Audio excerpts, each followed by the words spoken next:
ವೀಕ್ಷಕರೇ, ನಮ್ಮ ಚಳ್ಳಕೆರೆ ಟಿವಿಗೆ ಸ್ವಾಗತ. ಇಂದಿನ ಪ್ರಮುಖ ಸುದ್ದಿ. ಪರಿಶಿಷ್ಟ ಪಂಗಡದ ಹೆಸರಿನಲ್ಲಿ ನಕಲಿ ಜಾತಿ ಪ್ರಮಾಣ ಪತ್ರವನ್ನು ಪಡೆದು ಸರ್ಕಾರದ ಹುದ್ದೆ ಗಿಟ್ಟಿಸಿಕೊಳ್ಳುವವರ ಸಂಖ್ಯೆ ಹೆಚ್ಚುತ್ತದೆ.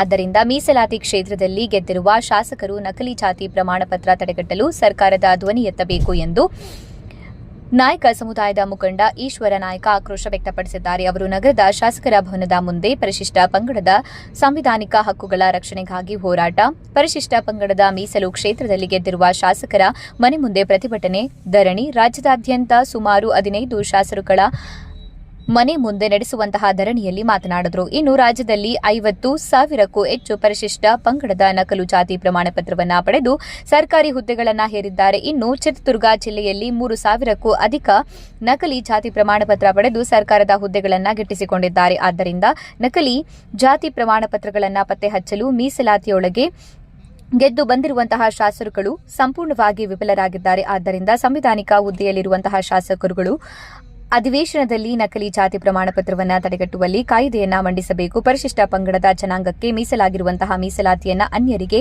ನೀಡಬಾರದು ಎಂದು ಒತ್ತಾಯಿಸಿದ್ದಾರೆ. ಇದೇ ಸಂದರ್ಭದಲ್ಲಿ ಕೃಷ್ಣ, ರಾಮರಾಜ್ ಕಾಟಯ್ಯ, ಪ್ರಶಾಂತ್ ತಿಪ್ಪೇಸ್ವಾಮಿ, ಮಲ್ಲಿಕಾರ್ಜುನ್, ಮಲ್ಲೇಶ್, ಜಯಲಕ್ಷ್ಮಿ ತಿಪ್ಪೇಸ್ವಾಮಿ, ರಘು, ಚನ್ನಕೇಶವ ಇತರರು ಹಾಜರಿದ್ದರು. ನಂತರ 2022ರಲ್ಲಿ ಏನು ಬೆಸ್ತ ಗಂಗಮತದಲ್ಲಿ ಬರ್ತಕ್ಕಂಥ ತಳವಾರು ನಾಯಕ ತಳವಾರ ಹೆಸರಿನಲ್ಲಿ ಇವತ್ತು ಸುಳ್ಳು ಜಾತಿ ಪ್ರಮಾಣ ಪತ್ರಗಳನ್ನು ತೆಗೆದುಕೊಂಡು ಇಡೀ ರಾಜ್ಯದಲ್ಲೇ ಸೌಲಭ್ಯ ತಗೊಳ್ಳಾಗುತ್ತಾರ. ಏನು ಇಲ್ಲಪ್ಪ ಅಂದ್ರೆ ಇಡೀ ರಾಜ್ಯದಾಗ ಸುಮಾರು 5 ಲಕ್ಷ ಸರ್ಟಿಫಿಕೇಟ್ಗಳು ಸುಳ್ಳು ಜಾತಿ ಪ್ರಮಾಣ ಪತ್ರ ವಿತರಣೆ ಆಗಿದೆ. 5 ಲಕ್ಷ ಆಗಿದೆ. ಇವತ್ತು ಒಂದು ಕಡೆ ಆ ಉತ್ತರ ಕರ್ನಾಟಕದಲ್ಲಿ ಕೆಲ ಜಿಲ್ಲೆಯಲ್ಲಿ ಬಲಿಷ್ಠ ಸಮುದಾಯಗಳು ಇವತ್ತು ಎಸ್ಟಿ ಸರ್ಟಿಫಿಕೇಟ್ಗಳು ತಗೊಂಡು ಕಾನೂನು ಬಾಹಿರವಾಗಿ ಸೌಲಭ್ಯ ತಗೊಳ್ಳಾಗುತ್ತಾರ.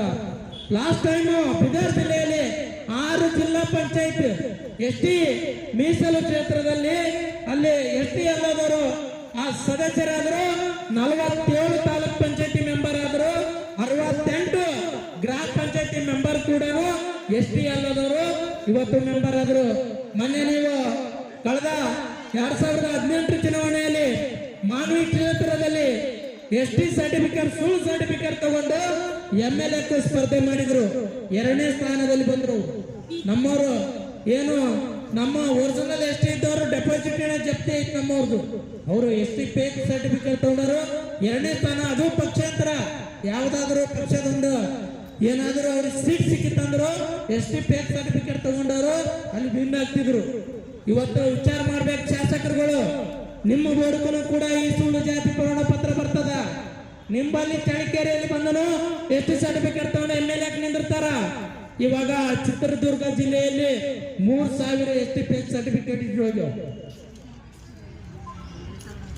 ಪ್ರತಿ ಒಂದು ತಾಲೂಕಿನಲ್ಲಿ ಆಗ್ಯದ. ಡಾಟಾ ಜಿಲ್ಲಾಧಿಕಾರಿಗಳಿಗೆ ತಗೋಬಹುದು ನೀವು. ಮೊನ್ನೆ ಡಿಸೆಂಬರ್ ವರೆಗೂ ಈ ಒಂದು 2020ರಿಂದ 26ರವರೆಗೂ 25 ಡಿಸೆಂಬರ್ ವರೆಗೂ ಸುಮಾರು 3,000 ಚಿತ್ರದುರ್ಗದಲ್ಲಿ ಎಸ್ಟಿ ಫೇಕ್ ಸರ್ಟಿಫಿಕೇಟ್ ಇಶ್ಯೂ ಆಗ್ಯಾವ. ಇದ್ರ ಬಗ್ಗೆ ಯಾರಿಗಾದ್ರೂ ಗಮನಕ್ಕೆ ಐತಾ? ಇಲ್ಲ. ನಮ್ಮವ್ರು ಯಾಕಂದ್ರೆ ಅದ್ರ ಬಗ್ಗೆ ಹೆಚ್ಚು ಗಮನ ಕೊಡಲ್ಲ. ಏನಾಗ್ತದ ಅಲ್ಲಿ ಇಶ್ಯೂ ಆಗ್ತದ ಅಂತೇಳಿ. ಬಟ್ ನಿಮ್ಮಲ್ಲಿನೂ ಕೂಡ ಆಗಿದೆ. ನಾಳೆಗೆ ಹೆಂಗ್ ಗೊತ್ತಾಗ್ತದಪ್ಪ ಅಂದ್ರ ನಿಮ್ ಮಕ್ಕಳು ಎಲ್ಲಾದ್ರೂ MBBS ಸಿಕ್ತೋಲಿ ಯಾವ್ದೊಂದು ಮುರಾರ್ಜಿ ಏಕಲವ್ಯ ಸ್ಕೂಲ್ನ್ಯಾಗ ಅವ್ರು ಬಂದು ಸೆಲೆಕ್ಟ್ ಆದಾಗ ಅವಾಗ ಗೊತ್ತಾಗ್ತದ. ಅಲ್ಲಿ ತನಕ ಗೊತ್ತಾಗಲ್ಲ. ಹೀಗೆ ಎಚ್ಚರಗೊಳ್ರಿ. ಸುಳ್ಳು ಜಾತಿ ಪ್ರಮಾಣ ಪತ್ರ ವಿರುದ್ಧ ಇಡೀ ರಾಜ್ಯದಂತ ನಾವು ಸಮರ ಸಾರಬೇಕಾಗಿದೆ. ಇದು ಯಾವುದೇ ಒಂದು ಪಕ್ಷದ ವಿರುದ್ಧ ಅಲ್ಲ, ಶಾಸಕರ ವಿರುದ್ಧ ಅಲ್ಲ. ಇದು ನಮ್ಮ ಸಮುದಾಯಕ್ಕೆ ಆಗ್ತಿರ್ತಕ್ಕಂಥ ಅನ್ಯದ ವಿರುದ್ಧ. ಶಾಸಕರ ಗಮನಕ್ಕೆ ಯಾಕೆ ತರ್ತೀವಿ? ಶಾಸಕರಂದ್ರ ಶಾಸಕರು ನೀವು ಸದನದಲ್ಲಿ ಮಾತಾಡ್ರಿ. ಯಾಕಂದ್ರ ಚಳ್ಳಕೆರೆ ಶಾಸಕರ ಜೊತೆ ಸುಮಾರು ಒಂದು 3 ಸಲ ಮೀಟಿಂಗ್ ನಲ್ಲಿ ನಾವು ಕೂಡ ಈ ಒಂದು ಸುಳ್ಳು ಜಾತಿ ಪ್ರಮಾಣ ಪತ್ರದ ಬಗ್ಗೆ ಅವರಿಗೂ ಕೂಡ ಮನವರಿಕೆ ಮಾಡಿದೀವಿ. ಆದ್ರೂ ಕೂಡ ಈ ಫೇಕ್ ಸರ್ಟಿಫಿಕೇಟ್ ಬಗ್ಗೆ CM ಗಮನಕ್ಕೆ ತರೋದಲ್ಲಿ ಸದನದ ಪ್ರಶ್ನೆ ಹಾಕುವಂತ ಕೆಲಸ ಮಾಡಿಲ್ಲ.